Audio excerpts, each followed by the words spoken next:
Hey guys, welcome back. आपका स्वागत है हमारे CRR SLR open market operation की सीरीज़ 3 में। तो जैसे कि हम लोगों ने पता था, लास्ट टाइम में पढ़ा था CRR SLR के बारे में। तो जैसे कि CRR कैश रिजर्व रेशियो, आपको एक अमाउंट होता है जो कि एक सेंट्रल बैंक के पास, आपको एक बैंकों को, कमर्शियल बैंक या ये तो कमर्शियल बैंक और ये प्राइवेट कमर्शियल बैंक और कोऑपरेटिव बैंक के बारे में आपको मैं आगे बताऊँगा। अब RBI के पास रखना पड़ता है for the time of crisis. और SLR के बारे में तो अब जान लेते हैं OMO का मतलब क्या था, ओपन मार्केट ऑपरेशन। तो मैं आपको सिंपल ओपन मार्केट ऑपरेशन ऐसे ही समझा दूंगा कि ओपन मार्केट ऑपरेशन का मतलब होता है, ओपन मार्केट ऑपरेशन का मतलब होता है कि गवर्नमेंट सिक्योरिटीज़ को सेल करना या परचेज करना, उसको बोलते हैं open market operation.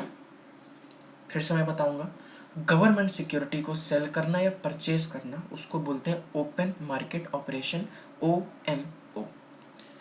The sale and the purchase of government securities is known as open market operation. तो अब सब आपको क्लियर हो गया, CRR SLR open market operation. अब इससे हम लोग इन्फ्लेशन और डिफ्लेशन यानी कि महंगाई और मंदी से फाइट कैसे करते हैं।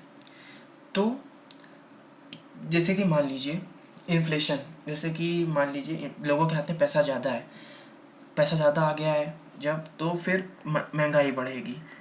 तो क्या, जब तो हम लोगों ने पढ़ा था जैसे कि आगे, to combat inflation reduce the money supply को कम करना है, टाइट मनी पॉलिसी और डियर मनी पॉलिसी पढ़ा था ना। आप जाके देख सकते हैं पार्ट 1 में, पार्ट 2 दोनों देख लीजिए, लिंक नीचे मिल जाएगा आपको। तो देखिए कैसे, मान लीजिए जो सेंट्रल बैंक है उसने बढ़ा दिया, सेंट्रल बैंक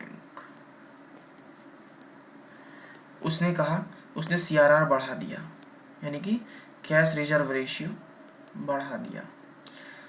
तो किसी बैंक के पास मान लीजिए जैसे अब बढ़ा दिया, अब जैसे CRR बढ़ा दिया, तो किसी एक बैंक के पास मान लीजिए 2 करोड़ रुपए थे।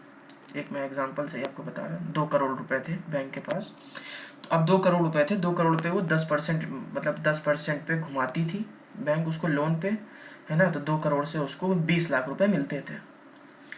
अब बैंक ने कह दिया, मान लीजिए कि CRR में, आप किसी एक बैंक में कह दिया, मतलब सेंट्रल बैंक ने कह दिया आपको CRR में 1 करोड़ रुपए रखने हैं। तो इनके पास कितना बचा, 1 करोड़ रुपए, है ना। तो अब अगर आप ये 10, अब यही चीज़ अगर ये मान लीजिए ये जो बैंक है कमर्शियल बैंक, तो अब इसको 20 लाख तो लाने ही है ना। और ये 10% इंटरेस्ट, 2 करोड़ पे 10% इंटरेस्ट पे ये ले रही थी, 20 लाख कमा रही थी। पर अब तो एक करोड़ हम लोग को लेना ही है, 1 करोड़ तो मतलब बैंक को रखना है CRR में। तो अब क्या करेगी, ये जो 10% था ना, 10% इंटरेस्ट, इसको बढ़ा के सीधा 20% कर देगी।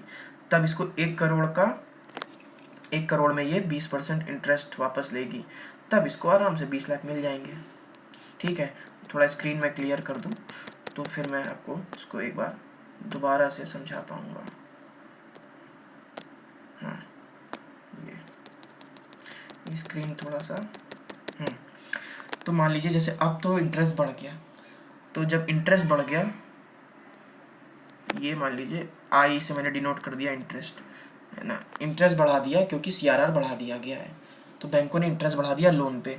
तो मान लीजिए कोई हीरो होंडा लेने जा रहा था बाइक, वो थोड़ा सा प्लान अपना टाल देगा, जो भी सामान लेने जा रहा है मान लीजिए टाल देगा, क्योंकि उसके हाथ में पैसा ही नहीं आएगा। तो ये जो बाइक लेने जा रहा था ये U-टर्न ले लिया, इसने टाल दिया। जब टाल दिया तो बाइक की डिमांड घटेगी। ऐसे जब डिमांड घटेगी तो कंपनी थोड़ा सा सस्ता करेगी, और बस सस्ता करेगी तो कई लोग खरीद पाएंगे उसको।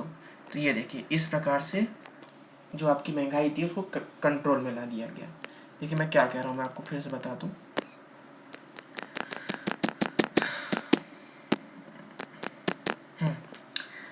इंटरेस्ट बढ़ा, ठीक है, आई से इंटरेस्ट बढ़ा, ठीक है, इंटरेस्ट बढ़ा तो लोन लोगों ने लेना कम कर दिया। जब लोन लोगों ने कम कर दिया तो सामान जो जिस महंगाई के जो ज़्यादा पैसे के कारण हाई रेट पे बिक रहे थे, उनकी भी डिमांड घट जाएगी। तो डिमांड घटी तो एक तरीके से डिमांड घटी तो ये वो चीज़ सस्ती हो गई और इस तरीके से इन्फ्लेशन से फाइट हो गई। अब डिफ्लेशन से जब फाइट करनी है तो इसी का वाइसी वर्सा कि जो डिफ्लेशन से फाइट करनी है तो CRR को कम कर देंगे, भैया कम कर देंगे। जब CRR कम तो लोग लोन ज़्यादा लेंगे, लोन ज़्यादा लेंगे तो बस सामान मतलब तो लोन ज़्यादा लेंगे तो डिमांड बढ़ जाएगी चीज़ों की, तो मंदी से जो मंदी होती है उससे फाइट हो जाएगी। इस तरीके से CRR SLR काम करते हैं, समझ गए होंगे आप लोग। अब ओपन मार्केट ऑपरेशन के क्या होता है, अब एक चीज़ समझ लीजिए, जब पैसा RBI के पास आएगा तो इन्फ्लेशन घटेगी, ठीक। जब पैसा RBI के पास आएगा इन्फ्लेशन घटेगी, लोगों के हाथ से पैसा खींच के RBI के पास जा रहा है। तो इस केस में क्या करेगा, जब पैसा वो गवर्नमेंट सिक्योरिटीज बेचेगा, जब बेचेगा तो उसके बदले उसको कैश मिलेगा, ठीक है। गवर्नमेंट सिक्योरिटीज बेचेगा RBI, ओपन मार्केट ऑपरेशन समझा रहा हूँ कैसे काम करता है। गवर्नमेंट सिक्योरिटीज को वो बेचेगा तो उसके हाथ में RBI के हाथ में पैसा आएगा, तो लोगों के हाथ से पैसा जाएगा, तो इन्फ्लेशन, जब पैसा कम होगा तो इन्फ्लेशन घटेगा। अब दूसरा केस देखते हैं, डिफ्लेशन वाला। हाँ, अब पहले समझ गया आप लोग RBI के पास ओपन मार्केट ऑपरेशन से कैसे पैसा है। दूसरा केस, जब RBI से पैसा दूर जाएगा, जब RBI से पैसा दूर जाएगा तो डिफ्लेशन यानी कि मंदी घटेगी। इस केस में वो लोगों से, जैसे पहले उसने बेचा तो अब खरीदेगा, परचेज करेगा। अब RBI GSEC यानी कि गवर्नमेंट सिक्योरिटीज सेल करेगा, जब वो मतलब परचेज करेगा। जब परचेज करेगा तो वो लोगों को सामने में पैसा देगा, तो पैसा देगा तो लोगों के हाथ में पैसा आएगा, लोग चीज़ खरीदेंगे, डिमांड बढ़ेगी बस, और सप्लाई मेंटेन हो जाएगी तो डिफ्लेशन से फाइट हो जाएगी। तो आई होप आपको ये वीडियो समझ में आ गया होगा। ये पूरा जो कॉन्सेप्ट मैंने समझाया, जो चीज़ समझ में नहीं आई तो आप नीचे कमेंट कर सकते हैं, वहाँ पे आपको जो आपकी क्वेरी है उसका दिया जाएगा, क्या बोलते हैं, सॉल्यूशन। और आप मेल भी कर सकते हैं abhishekverma@iimt@gmail.com पर। तब तक के लिए थैंक यू।